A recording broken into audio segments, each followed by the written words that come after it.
Bueno, señores, tal y como le habíamos adelantado, hoy nos acompaña en este plato fuerte el ministro de Industria y Comercio, José del Castillo Sabiñón. Buenos días, José, bienvenido a Fuera de Récord. Buenos días, Elvis, un placer estar aquí contigo y sobre todo dirigirme a la teleaudiencia que te sigue en este programa.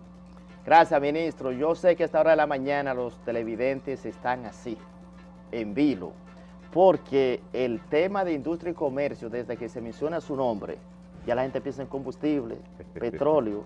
Sin embargo, ministro, a principio de semana se ha dado una situación que ha llamado mucho la atención, el hecho de que el Banco Central, la decisión del Banco Central de inyectar recursos, 150, 200 millones a la balanza, a la banca comercial como tal, para hacerle presión a una amenaza del dólar.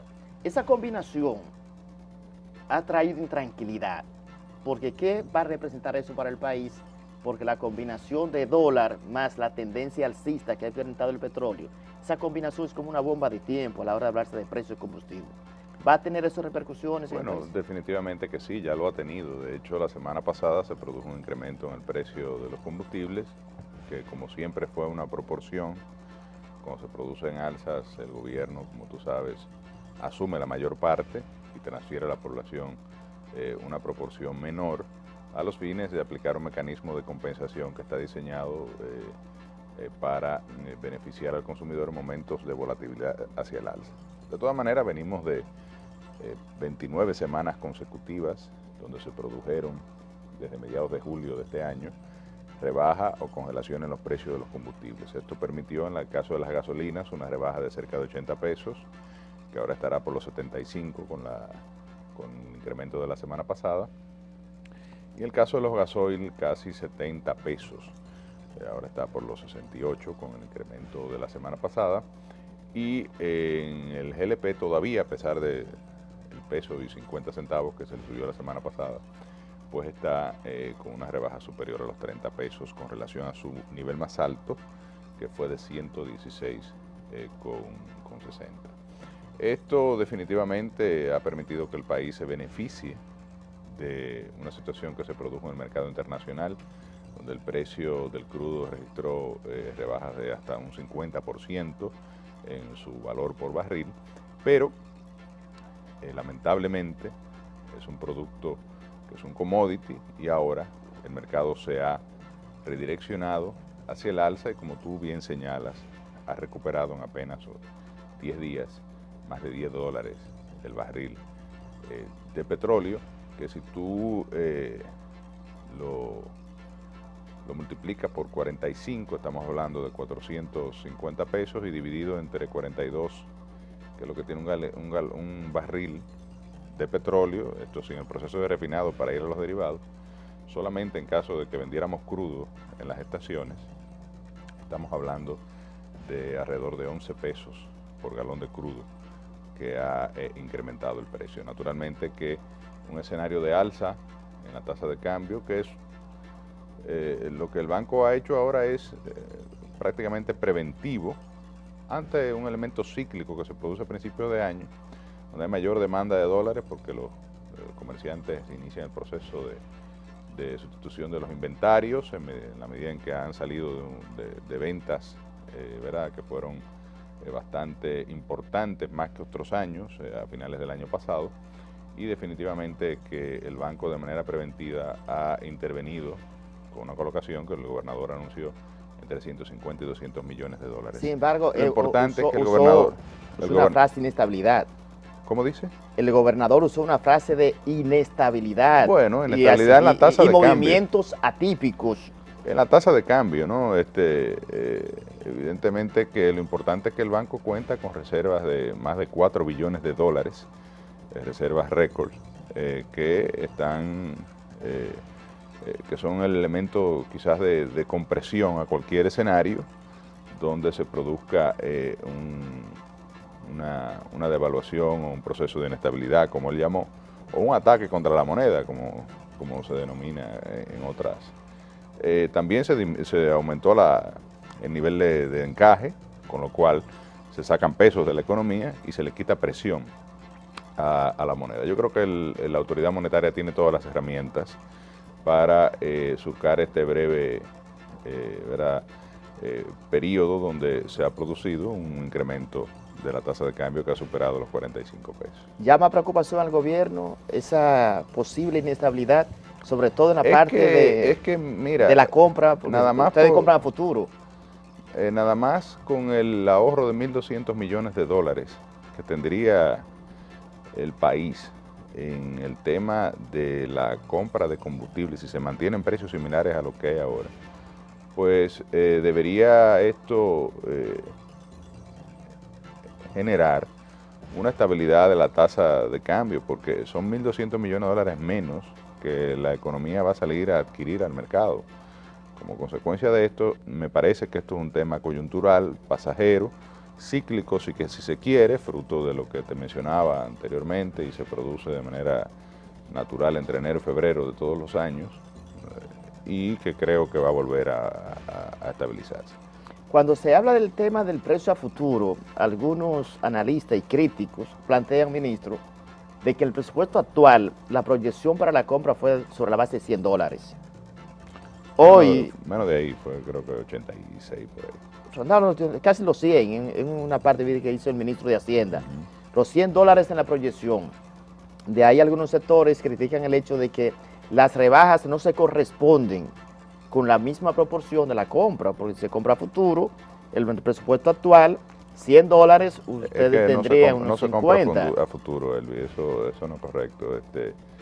Si compráramos a futuro, pudiésemos de alguna manera asumir la ventaja, por ejemplo, si lo hubiésemos hecho a $43 el barril, de un incremento, es decir, de adquirir ese producto, y el incremento evidentemente no hubiera afectado a la economía dominicana. De todas maneras, es que comprar a futuro requiere primero capital de trabajo, o sea, recursos para invertir en adquisición de contratos más allá del tiempo de consumo. Aquí se compra cada 30 días, a 30 días más o menos. Y luego el tema del almacenamiento. Nosotros tenemos una capacidad de almacenamiento limitada a 6 días más o menos de inventario en el caso de los combustibles y un poco más en el caso del gas licuado de petróleo. De todas maneras, es algo que los sectores que compran el gobierno, tanto la Corporación Dominicana de Empresas Eléctricas Estatales, así como la Refinería Dominicana de Petróleo, deberían considerar. Y hay otros mecanismos, como la adquisición de lo que se llama un hedging, un CAP, que es un seguro que se adquiere, donde se garantiza una compra de petróleo a un precio estabilizado, y que cuando pasa ese precio, ese techo de precio, que puede ser 75, 85, 90, el que el comprador pueda negociar con la entidad financiera que regularmente sirve de intermediación en este tipo de operaciones, pues esa entidad asume ese diferencial y por eso se paga un seguro. Entonces tú sabes que tú vas a tener el petróleo, el precio de compra, a un máximo, por ejemplo, de $75 el barril durante el año 2015. Y eso te permite de alguna manera hacer una planificación, elaborar un presupuesto con elementos más, con sustentos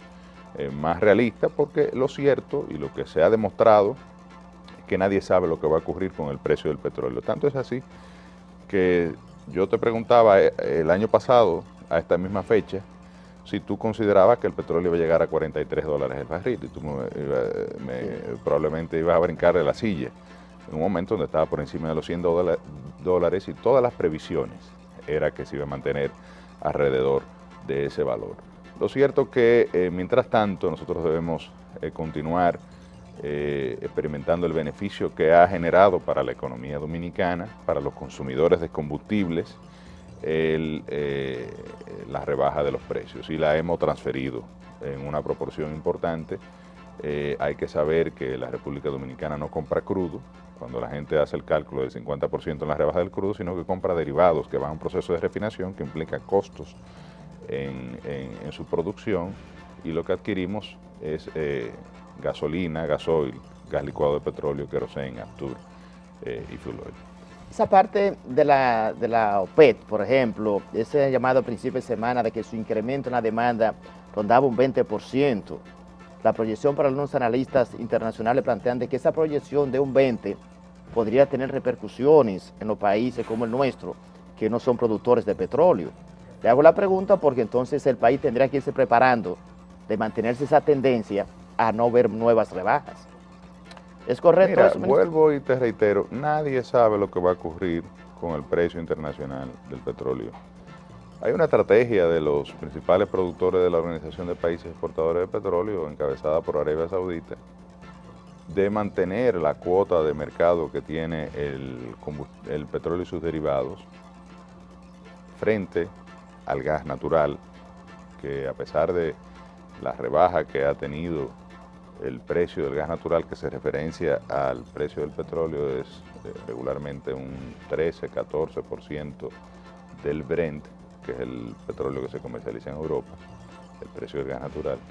A pesar de que ha bajado, porque ha bajado la base, que es el petróleo de cálculo, pues las compañías norteamericanas y en otras partes del mundo continúan el proceso de inversión en extracción del gas de esquisto. Entonces, ¿qué genera esto?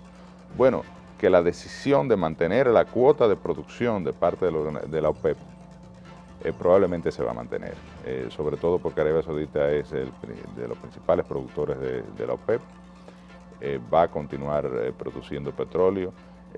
Arabia Saudita ha dicho que su costo mínimo, su precio mínimo para considerar una rebaja en su producción es $20 el barril. Así que lo que se prevé, no estoy diciendo que va a ocurrir, es que este elemento de volatilidad hacia el alza pues pueda de alguna manera estabilizarse o incluso que pueda volver a un escenario de rebaja. Naturalmente, que mañana puede ocurrir un conflicto bélico, geopolítico, un fenómeno natural, una crisis financiera, cualquier elemento, porque el petróleo está afectado por muchos factores que puedan de alguna manera impulsar o continuar impulsando hacia el alza el precio del crudo, que inició esta escala alcista con un tema de una huelga en Estados Unidos de 3.000 trabajadores de refinerías en el Golfo, que es lo que desencadenó que el petróleo empezara a retomar lo que había perdido, que llegó a un nivel de $42 el barril, un nivel más bajo en los últimos 5 años. Ministro, el tema de la compra de Petrocaribe, la deuda de Petrocaribe, pude analizar posiciones encontradas. Por un lado, de que dejaba un respiro para el país, porque para la parte del PIB significaba una reducción de 3.3. Sin embargo, eso era para la deuda, para el pago.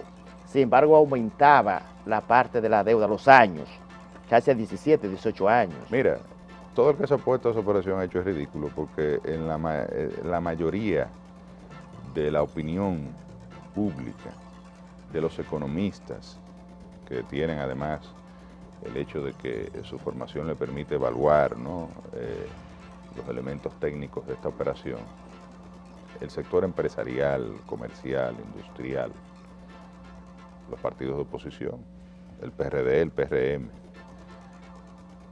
casi todo el mundo el Partido Reformista ha felicitado al gobierno dominicano, sobre todo al área financiera del Ministerio de Hacienda, la gente de deuda pública dirigida por Magín Díaz, que ha hecho una gran operación en la cual la República Dominicana logró obtener un descuento del valor facial de la deuda de 52%, lo cual quiere decir que liquidamos cerca de 4.000 millones de dólares con una emisión de 1.933 millones de dólares. La emisión fue por 2.500, pero sí, le pagamos a Venezuela 1.933 millones de dólares. Cuando tú llevas ese valor presente neto, eso implica que al final de los 23 años, que es el plazo de amortización de la deuda de Petrocaribe, asumiendo que iniciemos en cero hoy, de 600 millones de dólares. De hecho, Moody's acaba de sacar un reporte sobre la operación y explica que la República Dominicana se va a ahorrar 600 millones de dólares. Ha logrado la República Dominicana disminuir el monto de su deuda en 3.3% del PIB. La bajó de 24.000 millones a 21.000 y tantos millones de dólares. Alentador ese dato. Esto, claro, genera y manda una señal muy positiva a los mercados financieros internacionales.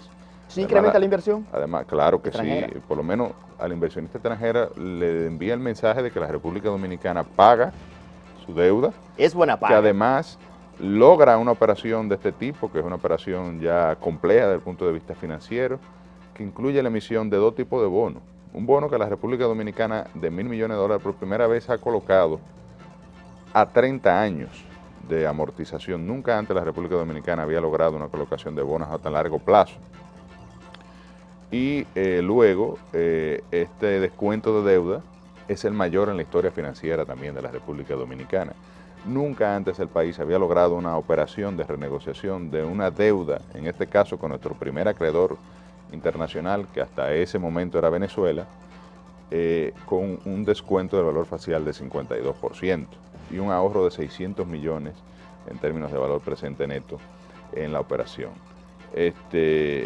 Ha sido histórico, yo creo que habla muy bien del desempeño financiero de esta gestión de gobierno y definitivamente que coloca a la República Dominicana en un nuevo sitial entre los grandes jugadores del mercado financiero internacional. Ministro, con su anuencia vamos a una pausa comercial. Al regreso los televidentes sé que estarán esperando un tema de mucha importancia. No es que el primero no sea importante, pero hay dos temas que con o sin petróleo han llamado mucho la atención del país. El tema político, reelección presidencial. Vamos a la pausa, estamos conversando con José del Castillo, ministro de Industria y Comercio.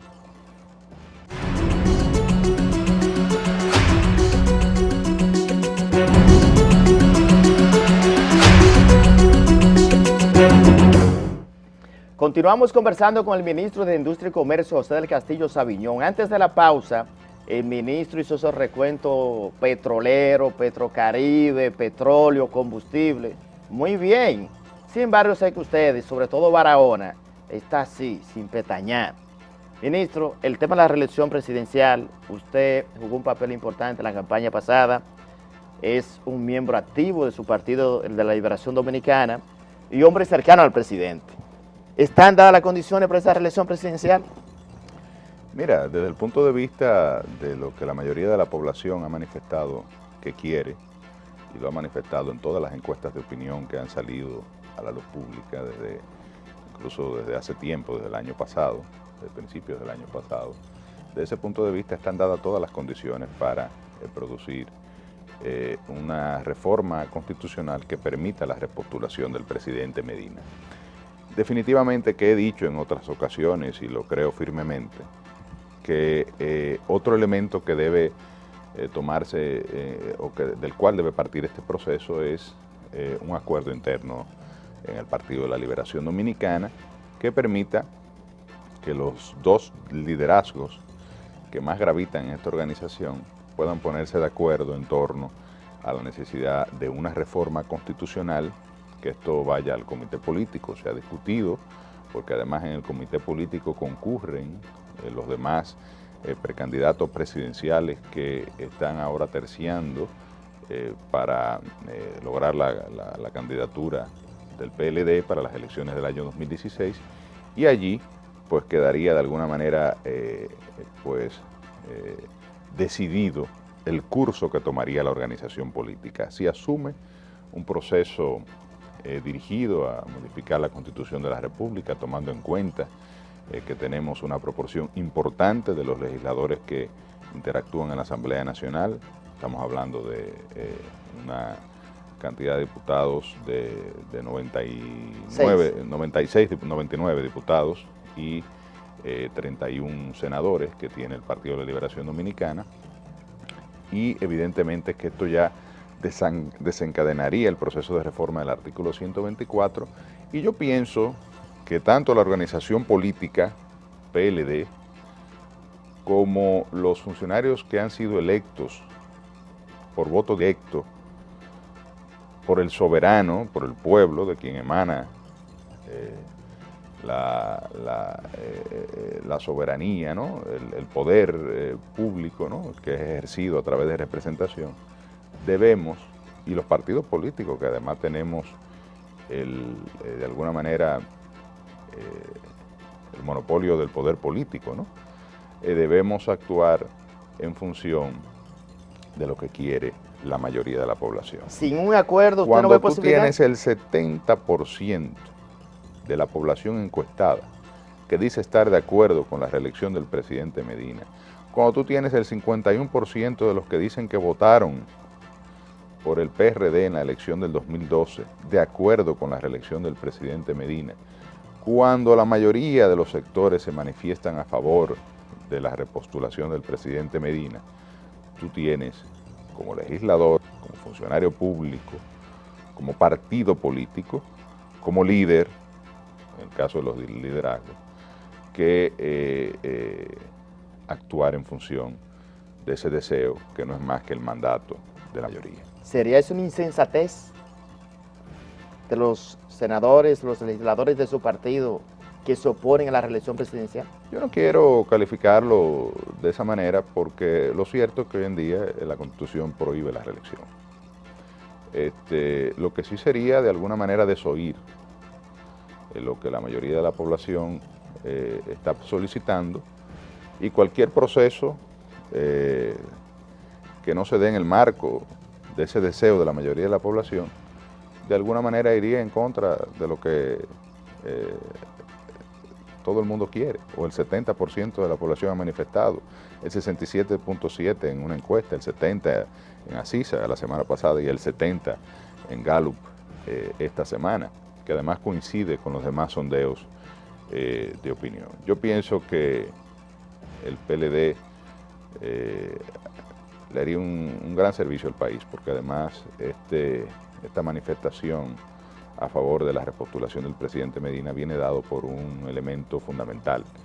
Entre el 89, 88, 90, hasta 93 en alguna encuesta, el % de la población se manifiesta que está de acuerdo con el modelo de gestión, con las acciones de gobierno que desarrolla el presidente de la República, Danilo Medina, y ha de alguna manera aprobado el estilo de gobierno y las acciones en torno al tema de educación, de salud, de infraestructura, de seguridad, de defensa de la soberanía, en el plano internacional, en el plano del apoyo al sector agrícola, a las pymes, que es otra de las funciones importantes del Ministerio de Industria y Comercio, el fomento de la micro, pequeña y mediana empresa, al sector de zonas francas, que ha tenido un resurgimiento y un crecimiento generando miles y miles de empleos, al hecho de que hemos generado 235.000 empleos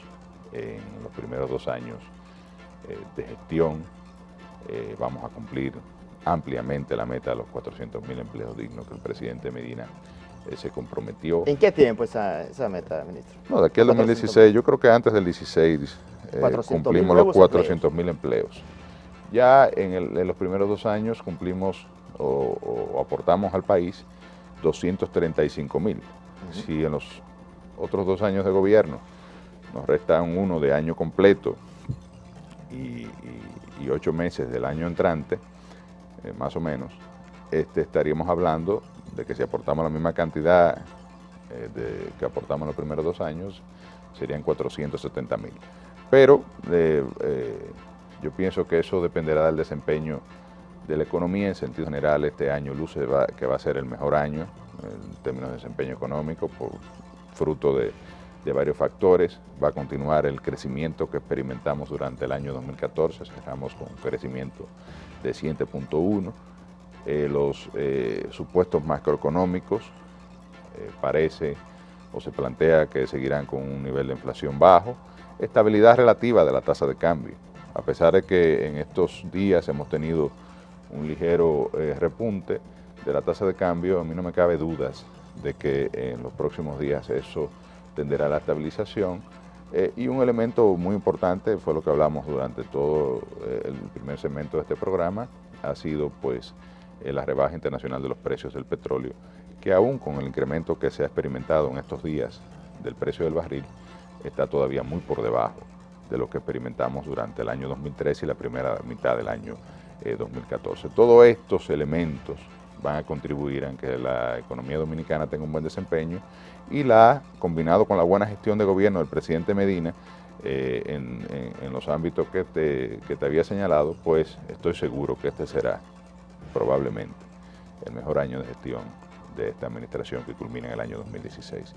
Naturalmente que todo esto impulsa a la población a continuar, a solicitar la continuidad de una gestión que ha sido bien valorada y que ha traído beneficios a la mayoría de la población.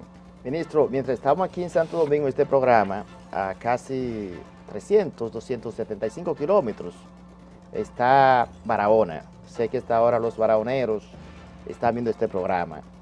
Y me llama mucho la atención, a propósito del tema político, el tema de la reelección. No tan lejos, está a 185 kilómetros. 185, yo soy de Elías Piña, está a 254, entonces Elías Piña un poco más lejos, está en la frontera, nosotros no llegamos a la frontera. Sí. Sin embargo, ministro, su llegada a Barahona ha provocado un despertar a lo interno de su partido. Al día de hoy he visto mediciones que su candidatura a senador marcha muy bien. Hay resistencia todavía a lo interno de su partido. En sentido general, ¿cómo marcha su proyecto político? Mira, lo que yo he visto me parecen datos muy alentadores. Mira, nosotros tenemos una vida política y una relación de arraigo desde que decidimos asumir la residencia, nuestra residencia en Barahona desde el año 2009, pero habíamos llegado desde el año 2007 a hacer labores políticas en favor de la precandidatura en ese momento del licenciado Danilo Medina. Desde ese momento hemos desarrollado una relación afectiva con la provincia de Barahona, con su gente, evidentemente con la que tenemos relaciones primarias, pero además hemos desarrollado labores políticas desde esos años hasta ahora y continuaremos en el futuro. Pero además con los problemas que afectan a Barahona, una provincia muy pobre, sin oportunidades de empleo, de generación de empleo, con pocas empresas, y con un gran potencial de desarrollo en el ámbito turístico, en la agroindustria, en la industria, en el comercio, porque Barahona se enclava en la región suroeste como la principal provincia o la capital de la región suroeste, pero además con grandes atractivos desde el punto de vista de las potencialidades que tienen estos sectores. Y eso me ha llevado a hacer un compromiso con el desarrollo de la provincia, que igualmente impacta y equivale al desarrollo de la región suroeste o la región del lago. Nuestra precandidatura a senador ha recibido el apoyo de la mayoría de la población. Todas las encuestas de opinión que se han hecho desde agosto hasta ahora nos colocan en el primer lugar de la preferencia de la gente, nos ubican como el político con menor tasa de rechazo en la provincia de Barahona, nos ubican como el segundo de mayor conocimiento, que la gente más conoce luego del senador actual, evidentemente que tiene muchos años gravitando en la política de Barahona, y nos posicionan por encima de todas las figuras políticas que gravitan en la provincia de Barahona como el político con mayor futuro en esta región. Y de mayor aceptación entre los jóvenes y las mujeres. Definitivamente. También. En los jóvenes y las mujeres tengo mayor incidencia entre la población de 18 a 34. Naturalmente la juventud se identifica con nosotros, pero en sentido general tenemos un posicionamiento muy envidiable, le llevamos una buena cantidad de puntos al que está en segundo lugar, y a mí no me cabe duda de que nosotros seremos el próximo senador de la provincia. Ministro, esa parte de aglutinar al PLD, a lo interno, su partido se maneja por organismo, comité de base, intermedio, ¿usted cuenta con la mayoría al día de hoy? Definitivamente que sí. Porque ¿Y el respaldo de los leonelistas de Barahona? tenemos Hay un respaldo berrinchito, hay gente con mucha bembita, pero no sé cómo. Bueno, hay de todo, pero mira, yo he ido a la provincia con una actitud de unificar al Partido de la Liberación Dominicana. Yo no soy un individuo sectario, ni tampoco asumo discursos frontales de descalificar al otro, ni de ofender, al contrario. Mi discurso siempre va encaminado en fortalecer a la organización política, unificar, y pienso que Barahona lo que requiere es que todos unidos pongamos hombro con hombro para impulsar el desarrollo de la provincia, y eso es un interés que unifica. Gracias, ministro. Se nos terminó el tiempo. Yo espero que Gracias para la a ti, próxima, Elvis, antes de la convención o reserva del PLD, usted pase nuevamente por este programa cuando para que quieras, Barahona, con gusto. domingo en la mañana, se mantenga ahí con su candidato a senador. Muy bien, gracias, Elvis. Gracias, José. ¿Cómo no? Gracias, señores. Fue la entrevista central con el ministro de Industria y Comercio, José del Castillo Sabiñón. Continúen con Fuera de Récord, aún falta mucho más.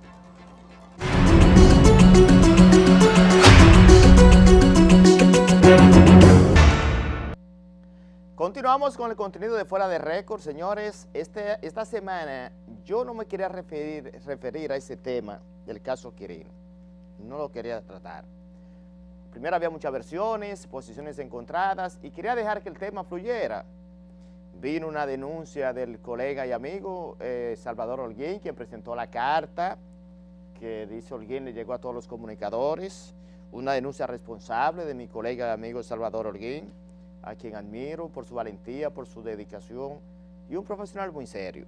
Sin embargo, señores, a pesar de ese revuelo, no me había referido, o sea, el tema estaba dejando que tomara su curso.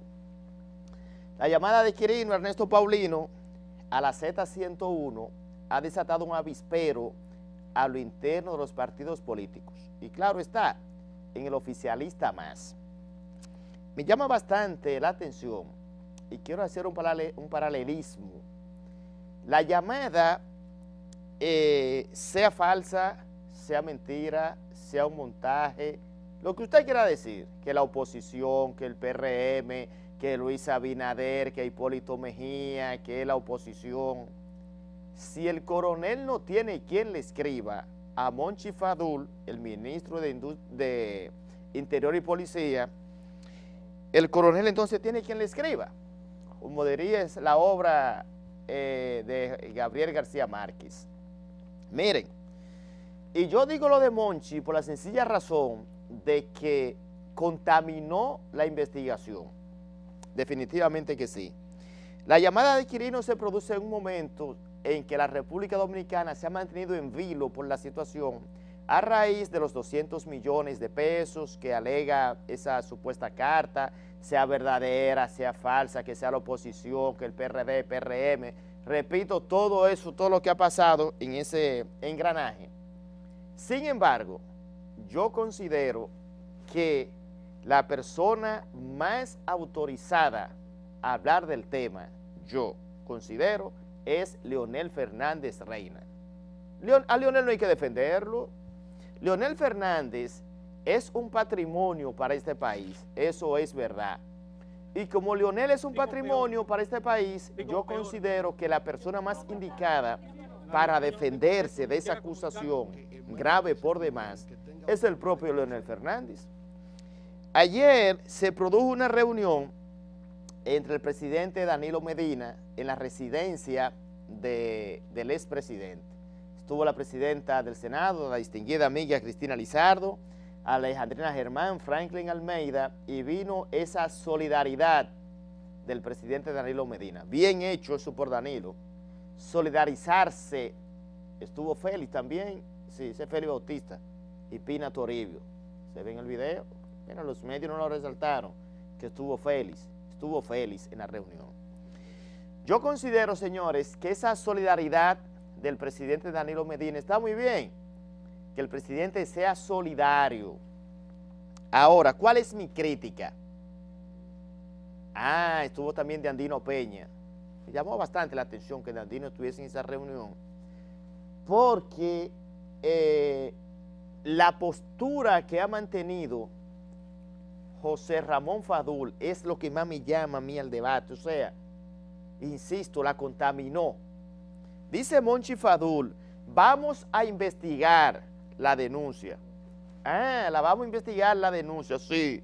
Pero muy bien hecho eso por Monchi, que vamos a investigar esa denuncia. Muy bien, Monchi, mire, estoy de acuerdo con usted 100%. Que se investigue la denuncia, está bien. Es el papel de las autoridades, investigar. Ah, pero miren el detalle donde Monchi la contamina. La vamos a investigar la denuncia y cuando él plantea ante los medios de comunicación, hay que ver dónde sale la llamada, cómo se originó, todo eso yo lo creo. Miren, señores, usted llamar a un programa de televisión o de radio, y más la Z101, una estación que en la mañana es una cosa increíble, del cual felicito a todo su equipo y a su director, el distinguido amigo Willy Rodríguez. No es fácil comunicarse. ¿Dónde viene mi crítica, Monchi? Fácil, señores. Y él contaminó la investigación. Dice Monchi, vamos a investigar la llamada, eso hay que ver dónde sale la llamada. Y después dice, es una bajeza. Pero como es una bajeza y es, además de la bajeza, una campaña negativa en contra del expresidente Leonel Fernández, los resultados de la investigación ya a mí no me interesan, ni le va a interesar a nadie, ya muy distinguido amigo Monchi. Desde que usted dice que es una bajeza, que eso es la oposición, que vamos a investigar, pero no investigue nada, pues ya yo me sé los resultados. Ya me sé los resultados. Si vamos a partir de la postura de Monchi, mucho más aún. Yo mismo le estoy investigando de manera personal. Usted no tiene ni siquiera que investigarla. Usted, el ministro de Interior, actúe. Miren, señores, una llamada telefónica es lo más difícil de identificar. Eso tiene un punto de origen, eso tiene código, tiene receptor, de dónde salió la llamada. Además de eso, a Leonel Fernández no hay que defenderlo nadie. Leonel es brillante, tremendo abogado. Ahora, distinguido profesor, mire, profesor, usted debe dirigirse al país. Presidente Fernández, usted debe dirigirse, porque esa ambivalencia de guardar silencio, cuando fue presidente lo hacía magistral, no hablaba ante los medios, eso es entendible como presidente de la República. Miren, señores, una acusación así pasa en Haití, que es un estado fallido, y otra cosa fuese en Haití, que lo único que tiene Haití es una bandera roja con una cosita azul, una palmita, una cosa, en Haití, que es un estado fallido, y eso hubiese sido un escándalo de primer nivel. Pero como en este país la filosofía es de que nada es nada, el tiempo se lo lleva todo, una noticia mata a la otra, presidente Fernández, así no, el único que tiene que defenderse de esa acusación es usted, porque usted no va a poder, usted va a tener ese silencio todo el tiempo. Ay, los medios, la oposición. No, presidente, es una acusación, porque yo le voy a plantear un escenario real o ficticio. Vamos a imaginarnos que la llamada es falsa, eso es verdad. Un escenario, es falsa la llamada, fue un chantaje, se equivocó la emisora, se equivocaron los medios, y ese no es Quirino, perfecto. ¿Qué viene? Difamación, injuria, sometimiento. Si esa llamada se produce contra un infeliz de a pie de la calle, a esta hora, 7 ruedas de prensa, una del procurador, ya tenemos el origen de la llamada, otra del propio PLD, allí en su Casa Nacional, rueda de prensa, también, que ya tenemos ubicado lo que hicieron la llamada, otra rueda de prensa del ministro de Interior y Policía, el distinguido Monchi Fadul, allí en Interior y Policía, que vamos a someter y estamos armando un expediente. Ah, pero ahora le vamos a dar larga la investigación. Señora, hacer una llamada, usted coge ese teléfono y llama. Ese teléfono es público, todo el mundo lo tiene, ese teléfono, y más de nosotros los periodistas, todo el mundo lo tiene. Pero identificar una llamada, ahora hay que hacer un curso en la NESA. Los códigos 511 Argentina, 809 República Dominicana, 503, que si yo qué, 508 Haití.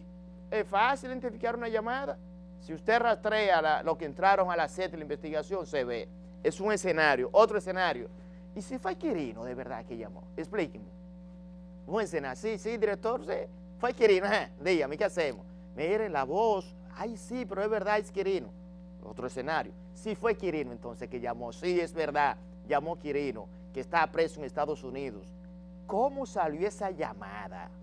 ¿Quién coordinó esa llamada? Eso es lo que más me llama a mí la atención. Entonces, dale larga, presidente Fernández, que el tiempo se lo lleva todo, ahora San Valentín tal vez se llevó el tema, ahora viene el carnaval con una careta, se llevó el tema, que fue la oposición, que una campaña negativa.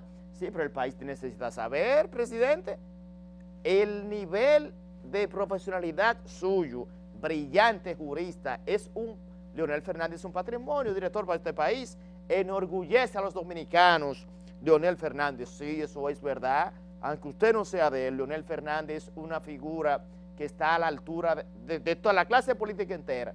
A ese mismo nivel, a esa misma altura, el presidente debe dirigirse al país. ¿Y qué vamos a esperar entonces? Que el carnaval ahora el 27 y la careta y la roba gallina se lleve la llamada también y que no se fije nunca tema de nada. Después llegaron las madres, ahora se lo llevó San Valentín, ahora el carnaval, las madres. ¿Qué más falta, director? El día de la secretaria, el 26 de abril, también, Semana Santa, ya ahí se perdió la llamada, se robaron la llamada también. Así no, el país necesita una explicación y es ahora, presidente, no le dé larga. Si eso pasa en Haití, repito, en Haití, que es un estado fallido, en Haití lo único que hay es mucha miseria y una bandera, en Haití no hay más nada, una bandera azul con una palmita y una cosa, es un estado fallido. El comité político, los informes que tengo son que esa visita del presidente, además de solidarizarse, es un tema que el comité político va a conocer en adición a la reelección presidencial. Y a propósito de ese tema, esa campañita que se está manejando de que desde Palacio Nacional, miren, voy a defender a uno de los voceros y jefes de prensa más distinguidos que yo he conocido en mi vida profesional, Roberto Rodríguez Marchena. Esa campaña, a propósito de lo de Humberto Salazar, cuando fue destituido la semana pasada, de que son cosas de Marchena, también quiero hablar de un puntico de ese tema, porque a mi querido amigo Humberto Salazar, yo pienso que se le fue la boca, como se dice popularmente. Primero fue Peralta, después Marchena, después que sí o qué. Humberto, la figura del presidente hay que preservarla y respetarla por encima de todo. Yo dudo, miren, que Roberto Marchena se preste a una campaña de ese tipo, de que para golpear a los leonelistas. No. Roberto Marchena no es hombre de eso. Yo lo dudo, pero miren, en mi vida profesional he visto en Palacio directores de prensa bastante, pero Roberto Marchena es muy distinguido. Roberto Marchena está enfocado en su trabajo y además de eso es un profesional a carta cabal, muy decente y profesional, cosa que yo dudo. Miren, señores, para finalizar ese punto, espero ya que en los próximos días las aguas vuelvan a su nivel y que la barra de la defensa del expresidente Leonel Fernández se prepare para entonces darle una explicación al país, por la sencilla razón de que eso no se puede quedar oculto. Las redes sociales, el mundo entero está en vilo esperando esa respuesta de Leonel. Más aún, leí un informe esta madrugada de un analista internacional que se está hablando hasta de posible extradición del caso Leonel Fernández, Félix Bautista y los demás implicados, y que inclusive esa llamada, plantea ese analista, es mucho más profundo todavía. Un experto, un detective internacional, plantea de que Leonel Fernández y el propio Félix, de ser así la llamada, podría formar parte de un acuerdo de Quirino Ernesto Paulino con el Departamento de Estado de Estados Unidos y que le permitieran esa llamada hacia la República Dominicana. Cierro ese punto porque sé que la semana va a continuar sumamente ardua. Miren, el próximo fin de semana, Nagua, Ciudad de Dios, es un evento cristiano de mucha trascendencia. Esta es la versión número 11 de Nagua, Ciudad de Dios, y entonces pienso que ese es un encuentro Muy significativo porque en Nagua en los últimos años eso se ha convertido en un sentimiento. La provincia no se trabaja, María Trinidad Sánchez, todos los sectores se unen en una jornada de alabanza y oración. Este año tiene como tema la misericordia de Dios es mejor que la vida. Tendrá como escenario el Parque Tatico Enríquez, allá en Nagua, y se va a realizar desde las 7 de la mañana hasta las 6 de la tarde. Es un encuentro que todos los años realizan los nagüeros y su presidente Miguel Vázquez confirmó que en esta ocasión estará presente una delegación internacional. Felicidades a los nagüeros porque Nagua, Ciudad de Dios, todos los años llama bastante la atención y ojalá que otros sectores del país puedan imitar a los nagüeros con ese tema, sobre todo cristiano, porque lleva a toda la familia, concentra la atención de los nagüeros por el tema cristiano y una jornada de alabanza y de oración, y más en estos tiempos, pienso que es muy significativa. Para finalizar, director, se inició ahora en la mañana en el municipio de Santo Domingo Este, oigan bien, un simulacro de elección para determinar el tema de la reelección presidencial. José Santiago, que es vocero de las organizaciones, plantean de que ya a partir de las 9 de la mañana, o sea de hoy, ya se iniciaron las votaciones, una consulta popular para que la gente diga sí o no con el tema de la reelección presidencial. Los ciudadanos pueden dirigirse, votar, y además de votar, los votos en la noche serán contabilizados para ver si la población está de acuerdo o no con la reelección presidencial. Más de 200 organizaciones sociales del municipio Santo Domingo Oeste se están dando cita en esa concentración, y entonces espero que la próxima semana le tenga los resultados y más tarde lo vamos a tener en nuestras cuentas sociales. Señores, hasta aquí mi trabajo. Elvis Lim estuvo con ustedes. Pueden seguirnos en todas las redes sociales, Facebook, Twitter, Instagram. Todos los comentarios, la entrevista y todo lo que pase en este programa. No solo accesar a las redes sociales en la noche, y esto estará disponible en nuestra cuenta de YouTube. Señores, pásenla bien, feliz resto de fin de semana. El director vino cargado, muchos regalos, y vi a Guillermo doblado, los regalos de anoche de San Valentín. Buenas, feliz fin de semana.